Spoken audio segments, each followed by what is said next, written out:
Participação.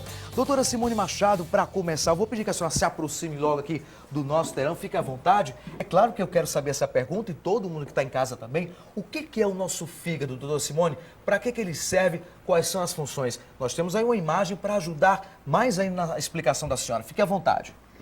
Bom, o fígado é um órgão tão importante quanto o coração, o rim, porque desempenha funções vitais e conjuntamente com esses também conhecidos como importantes.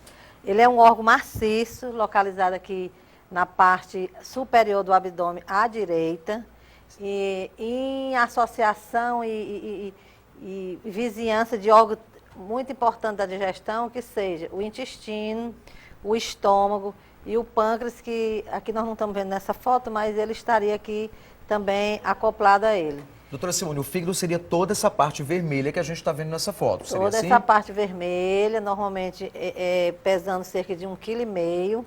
É um órgão compacto, ou seja, maciço, ele não tem ar na sua cavidade e abraça na sua estrutura, além das células propriamente ditas, canais por onde percorre a bile e que se juntam num saquinho que é muito conhecido de todos nós, que é a vesícula, e que desembocando a nível de intestino, participa, uma das funções principais é a digestão das gorduras. Doutora Simone, a gente tem uma imagem com mais detalhes. Para que serve exatamente o fígado no nosso corpo?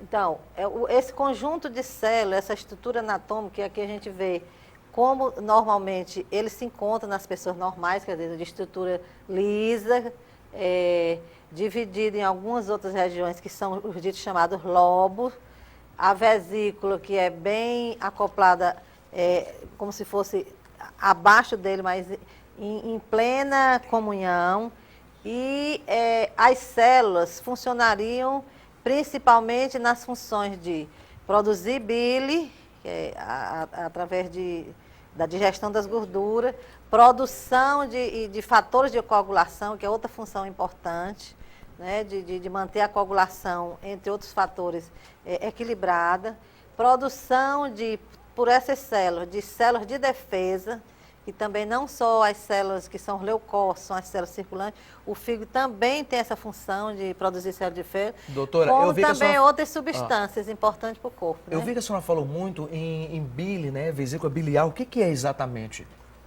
A vesícula biliar é essa estrutura, que é esse saquinho, que quem já operou de vesícula sempre até recebe, né, quando termina a cirurgia, é verdadeiramente um saquinho que coleta o que vem produzido por essas células, a nível microscópico, e que vai se juntando em canais cada vez maiores até desaguar nesse saquinho que é acionado. Qual é a função dessa vesícula? Ela se contrai quando a exposição de gordura através dos alimentos gordurosos que chegam no estômago e intestino. Lembrando aqui que a absorção da maioria dessas substâncias que são absorvidas e que provém do intestino, do estômago, que é o que está no dia a dia da nossa alimentação, a maioria ou todas passa por uma depuração hepática, chamando a atenção aí da importância e consequência de o que a gente come no nosso dia a dia, né? Doutora Simone, então, pelo que eu estou vendo, o fígado da gente, então, ele é o maior em alguns aspectos e o mais importante, ou um dos mais importantes, realmente, órgãos do nosso corpo? Seria assim? Um dos mais importantes, quer dizer... Ele é o mais complexo? Individualmente, os órgãos têm a sua importância vital, cada um, e todos trabalham em associação. Na verdade, há uma cadeia de eventos que... Quando existe a disfunção, é que chama a atenção o quanto é importante de cada órgão, como, por exemplo, uma doença hepática, ela pode levar a uma disfunção neurológica. O primeiro sinal pode ser o que a gente chama de encefalopatia. Isso porque os órgãos trabalham em associações. O que não é depurado normalmente, ou o que seria chamado tóxico, que é igual ao que acontece por rim, pode haver lesão neurológica e a manifestação hepática ser uma doença neurológica, por exemplo, que a gente vai entendendo com a explanação a seguir, né? Ok, então, doutora Simone, agora que a gente entendeu o que é exatamente o nosso fígado, a senhora pode sentar, já já a gente começa, pode ficar à vontade, já já a gente começa, continua o nosso papo, porque agora, em relação a isso que ela falou, as doenças hepáticas são causas muito comuns de morbilidade e de mortalidade no país. O consumo crônico de álcool é a causa mais frequente das doenças hepáticas e contribui para a maioria dos cerca de 100 mil casos estimados de mortes anuais aqui no nosso país. Vamos ver. Entre as doenças hepáticas mais frequentes estão hepatites virais, esteatose hepática, que é a infiltração gordurosa do fígado, doenças metabólicas, patologias de origem autoimune e hepatotoxicidade, causadas por drogas. O vírus da hepatite B é uma das infecções virais crônicas mais comuns no mundo, com cerca de 170 milhões de pessoas infectadas. Cerca de 300 milhões de pessoas em todo o mundo têm infecção crônica de hepatite C. Hoje, no Brasil, a principal causa de transplante hepático são pelas hepatites B e C e álcool. As doenças hepáticas geralmente são silenciosas. Quando se manifestam, estão em grau avançados. Há uma semana, o cantor Netinho foi internado na UTI em Salvador, com um tumor benigno raro no fígado. Embora as lesões sejam benignas, ele pode sofrer hemorragia. Joga tudo pra cima!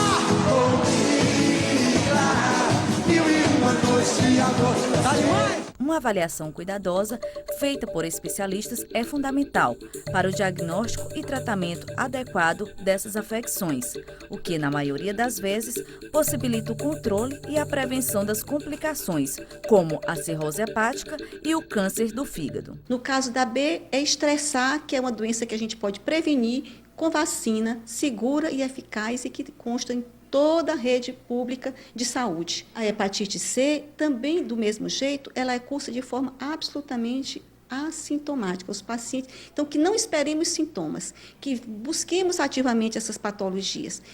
Então, doutora Simone, a gente viu aí nessa matéria, são várias doenças, né? A cirrose, por exemplo, é muito comum aqui no Nordeste. Será que pelo que eu estou pensando, bebida alcoólica seria assim mesmo, doutora? Por demais frequente, dos fatores mais importantes. Conjuntamente com as doenças virais, né? Que seria o grupo das doenças hepáticas contagiosas. Isso nós estamos falando não só em termos de Brasil e de Nordeste, do mundo. A cirrose, que seria sinônimo da doença crônica como todo, hepática, no mundo ela estaria escalonada como a 7ª causadora de mais morte, de todas as causas de mortalidade do ser humano. Para a gente ver a importância que é essa causa e a importância, como existe várias dessas causas preveníveis, da gente estar trabalhando esse tema, né? Porque causas variadas, a gente encontra desde essas causas relacionadas aos mais hábitos alimentares, que hoje todo mundo já tem um certo conhecimento do que é a doença metabólica ligada ao diabetes. Que mais tarde, doutora, nós vamos trazer todos os detalhes, né? Viu, sobre isso. Aos vírus, que são de hepatite B e C, algumas doenças congênitas ou ligadas à hereditariedade. A gente já pode encontrar cirrose em crianças de menor de 10 anos de idade, que estariam ligadas a esse grupo de doenças familiares ou hereditárias. Doutora Simone, a gente viu o caso também do cantor Netinho aí no VT. O que aconteceu nesse caso do Netinho? De repente, foi um susto para ele, né? É importante quando a gente vê esses casos em pessoas públicas, porque chama atenção para a vigilância, porque muitas dessas doenças elas podem se apresentar sem sintoma. E o paciente é pego de surpresa, que é dito, como eu faço o exame, ou nunca fiz porque não sinto nada, e agora descobriu que tem uma lesão hepática, por exemplo. Porque as lesões hepáticas é outro grupo de doença, a maioria das vezes crônica, elas podem se dividir em doenças benignas ou malignas.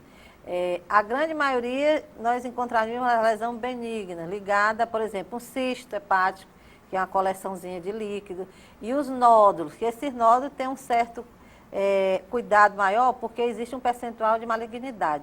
Que no caso do cantor, do que nós estamos sendo noticiados pela mídia, felizmente uma doença benigna. E essas doenças benignas, elas precisam ser pesquisadas e investigadas no consultório. Doutora Simone, e o que a gente deve fazer para se prevenir dessas doenças que a gente mostrou e deixar nosso fígado mais resistente? É possível? Sim, com certeza. Primeiro, como eu já tinha falado, hoje é muito frequente as lesões encontradas pela doença principal, que é principal em todos os consultórios médicos, que é a chamada síndrome metabólica, que normalmente vem associada ao aumento de peso, com o diabetes ou a dislipidemia, que é frequentíssima em todos os consultórios, não só do hepatologista, mas do clínico geral, do cardiologista, e que isso advém um acúmulo da gordura no fígado, que é a esteatose. Eu costumo até comentar no consultório que a gente não deve se preocupar ou achar que quando eu estou gordo só naquela cor visível. As vísceras também engordam e esse depósito de gordura no fígado é chamado de esteatose. Doutora Simone, no próximo bloco a gente vai trazer mais detalhes sobre isso. Agora eu vou pedir licença para a senhora rapidinho, que eu tenho um recado para quem está em casa assistindo Vida Saudável nesse sábado.